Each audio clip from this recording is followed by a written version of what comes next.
Warga ibu kota masih sangat tergantung dengan air tanah. Penggunaan air tanah besar-besaran menjadi salah satu pemicu penurunan permukaan tanah di Jakarta. Rumah warga hampir rata dengan tanah. Untuk bertahan, warga harus meninggikan rumah 2-3 meter atau terancam tenggelam.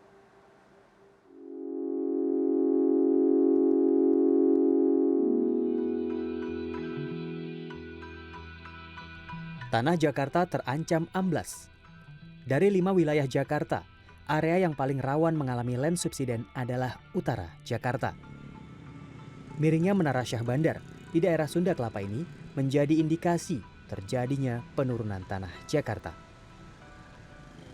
Setiap tahun permukaan tanah di Jakarta Utara turun antara 0,2 meter sampai 4 meter. Menurut peneliti geologi Yanso Pahulwake, ada 4 faktor penyebab turunnya permukaan tanah di Jakarta. Pertama, karena terjadinya pemadatan daratan mudah di utara Jakarta, pergerakan bumi, beban bangunan di wilayah Jakarta, dan tentu saja penggunaan air tanah. Terjadi memang pergerakan penurunan tanah itu ke arah selatan sampai dengan ke arah Jalan Gatot Subroto dan sekitarnya ke sana. Jadi itu memang karena itu tadi itu faktor terutama oleh beban bangunan dan pengambilan air tanah. Bahkan angka-angka yang dipublikasikan oleh Robert Dalinom dan kawan-kawan itu juga sampai ke daerah Blok M, Senayan dan sebagainya itu ada masa-masa tertentu yang memang mengalami penurunan cepat sekali.